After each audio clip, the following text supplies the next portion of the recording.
Assalamualaikum warahmatullahi wabarakatuh. Saya Muhammad Fahri Adinata, NIM 236151023. Jadi di sini kode saya pertama adalah konfigurasi database. Jadi di sini ada variabel yang memanggil hostnya, usernya, passwordnya, database-nya. Hostnya itu localhost, usernya root, passwordnya tidak ada. Database-nya DBS Pro 5A G asal 2025. Jadi di sini ada bagian backend, yaitu bagian database-nya. Kita punya fungsi koneksi.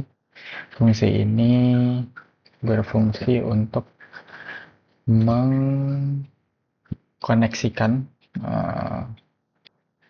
Python kita dengan database MySQL. Sebelumnya dinyalakan dulu untuk MySQL-nya.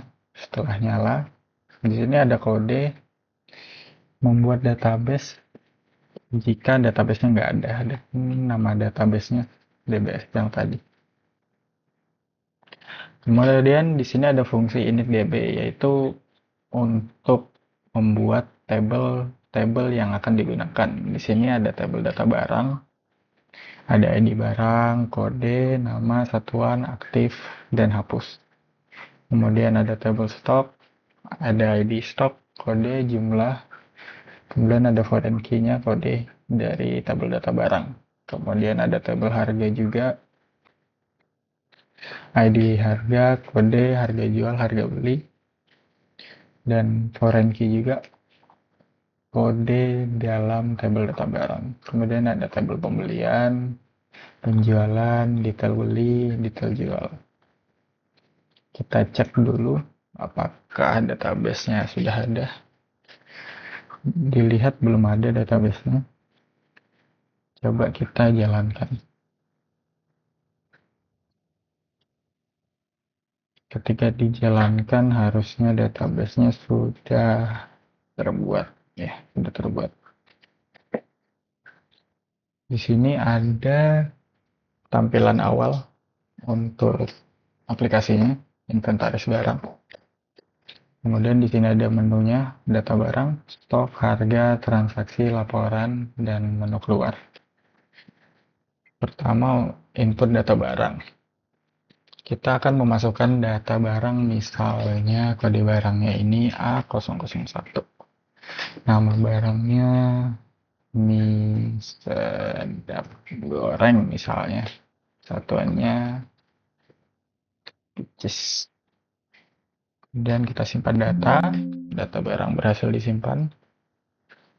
Kemudian kita bisa melihat daftar data barangnya yang sudah kita tambah sebelumnya.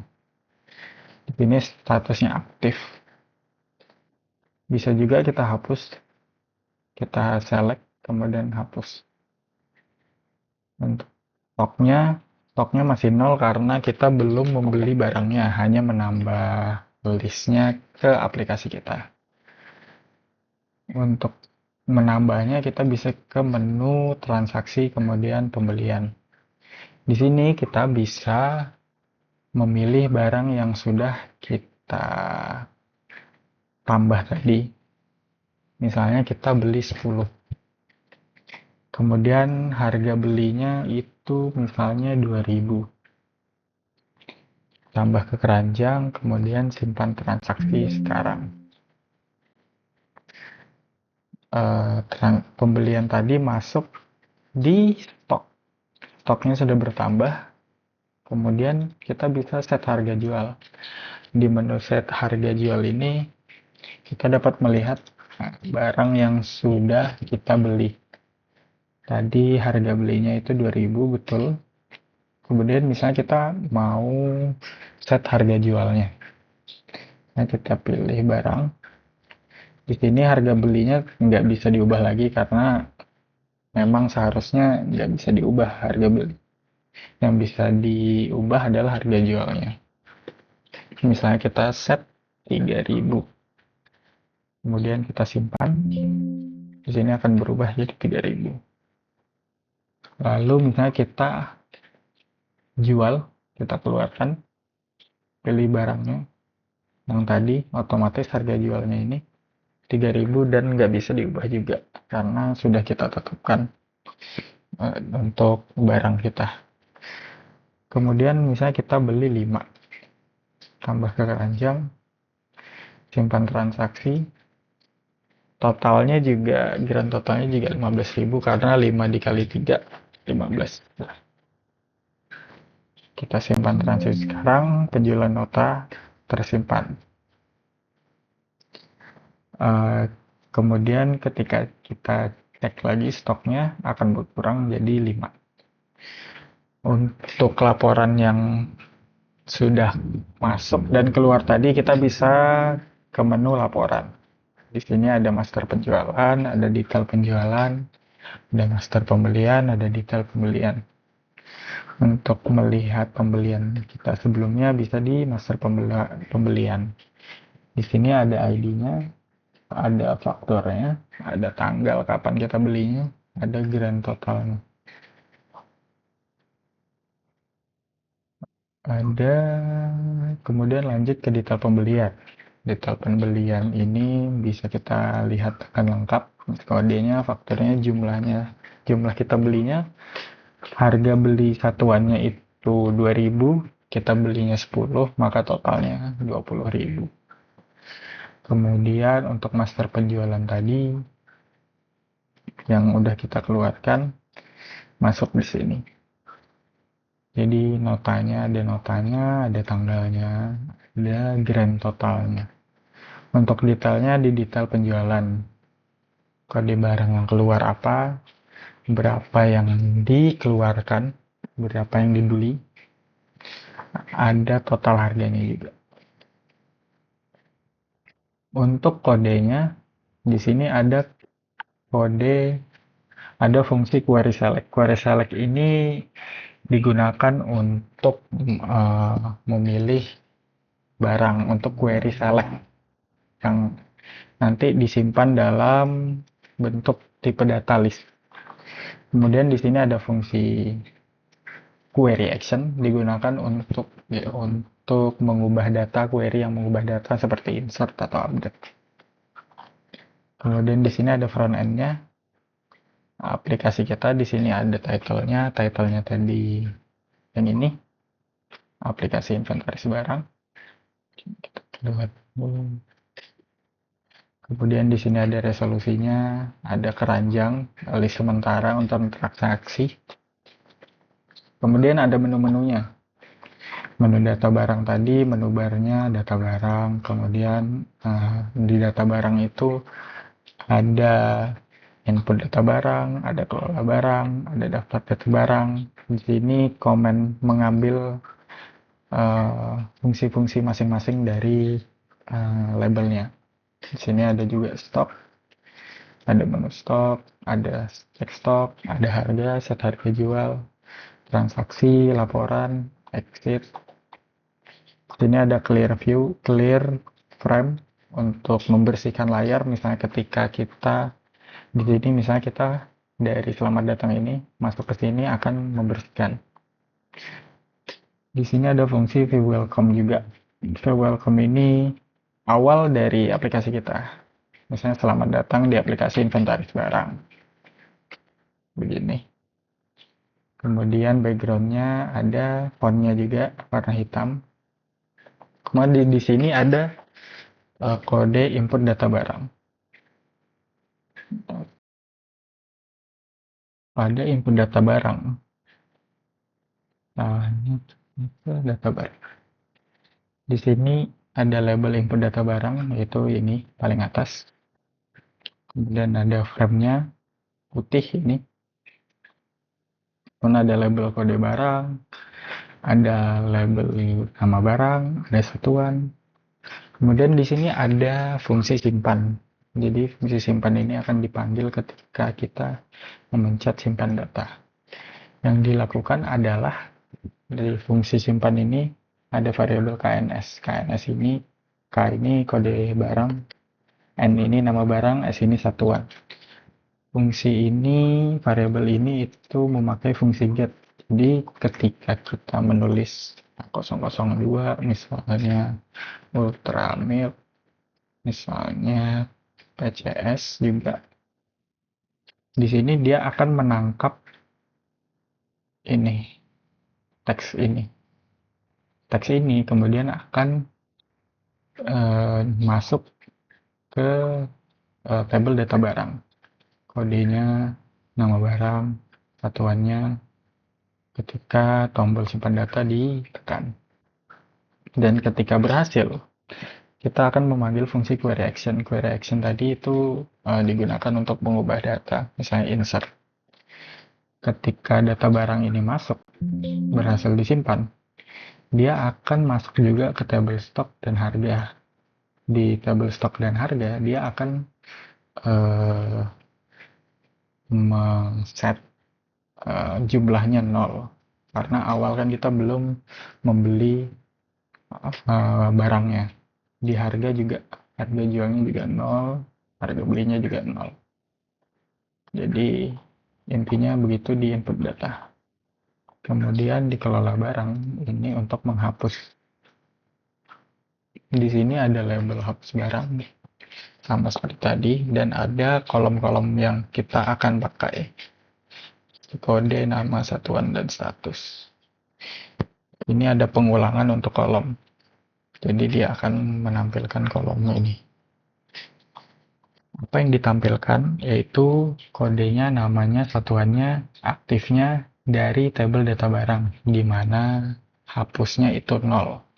Jadi yang akan tampil di sini itu cuman status yang aktif. Di sini ada fungsi tree insert. Maksudnya ini, maksud dari value ini, 012 ini, 0 itu dia akan mengambil kodenya, satunya akan mengambil nama, 2 ini akan mengambil satuan. Jadi kodenya diambil, namanya diambil, PCS-nya diambil dalam bentuk list dictionary. Di sini ada fungsi hapus. Jadi ketika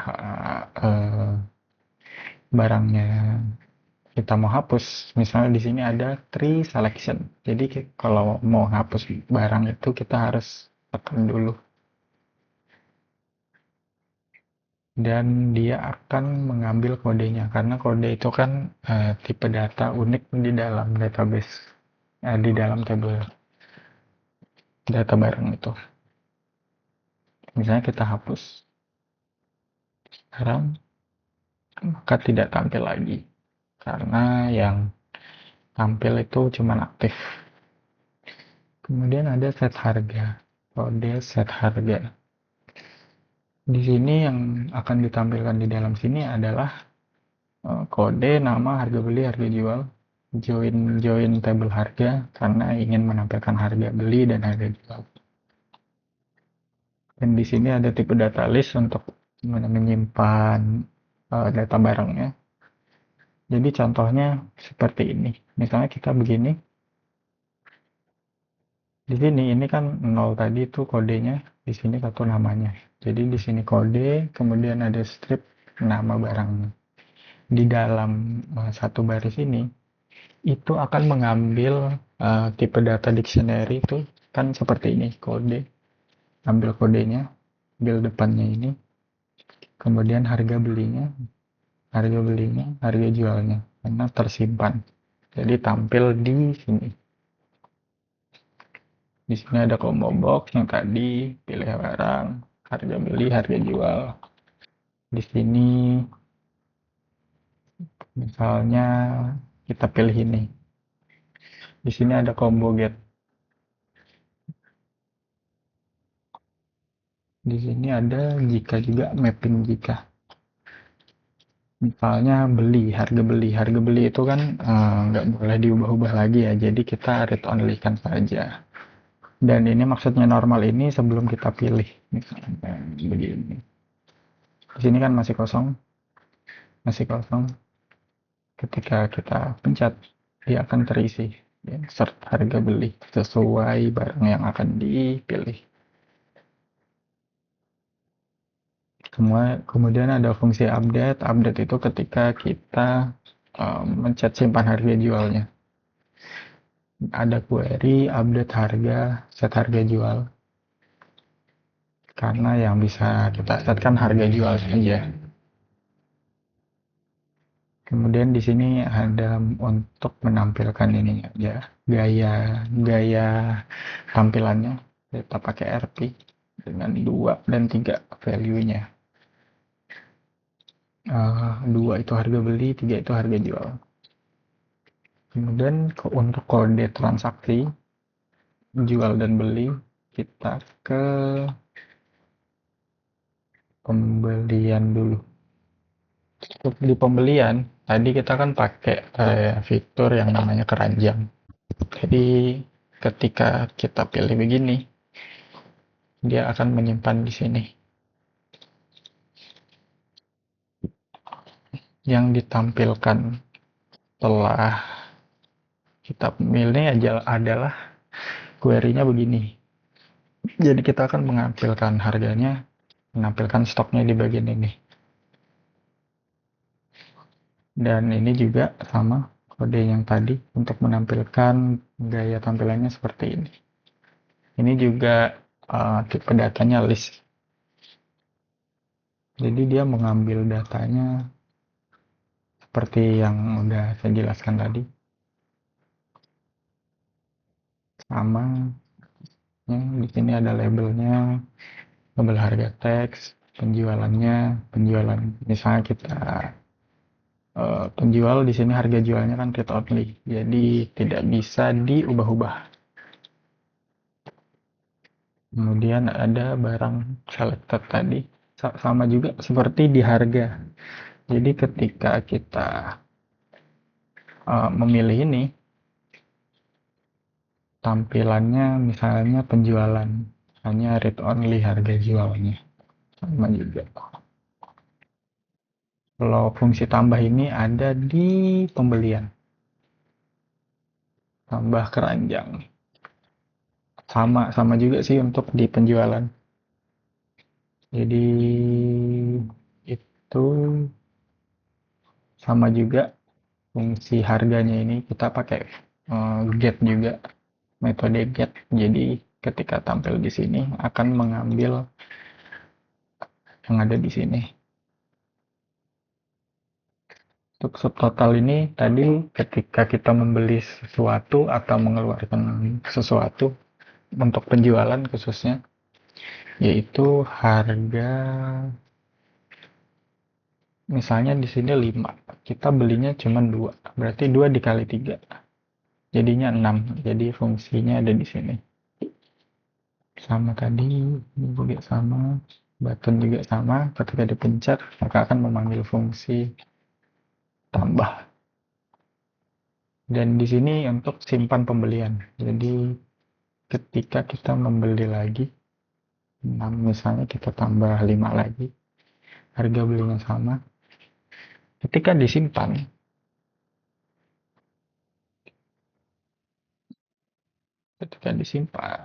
ya sudah.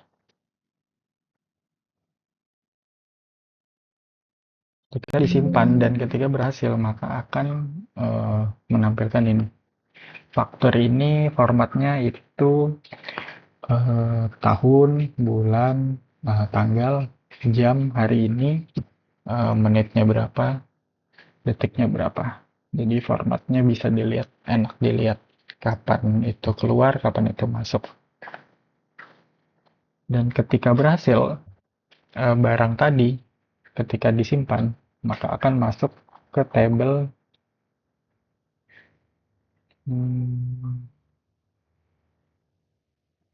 pembelian, untuk transaksi pembelian. Dan ketika berhasil dia juga akan masuk ke tabel detail beli, stok, dan harga. Di detail beli itu masuk di laporan detail beli, dan stok dan harga juga pastinya akan terupdate karena kita misalnya belinya 5 tadi, berarti stok sekarang di data barang itu jadinya 10 begitu. Harga juga sama untuk harga beli. Di sini juga ada fungsi simpan penjualan. Jadi ketika simpan ini dipencet, logikanya sama. Cuman yang berbeda adalah tabelnya aja. Di sini ada fungsi check stock. Di check stock tadi ini kita menampilkan kodenya, namanya, jumlahnya dari tabel data barang. Karena kita ingin menampilkan jumlah, itu kan jumlah ada di tabel stock. Jadi kita pakai query join. Maka akan tampil seperti ini. Untuk di laporan juga sama. Misalnya di laporan data barang. Di sini juga sama. Sama seperti stok juga. Kodenya juga sama. Yang berbeda hanya pemanggilan selectnya. Kemudian di master penjualan juga sama. Di detail juga sama. Kita panggil semua dari tabel detail jual, detail penjualan, detail pembelian, detail beli, itu sama kodenya. Baik, itu saja Pak. Terima kasih. Assalamualaikum warahmatullahi wabarakatuh.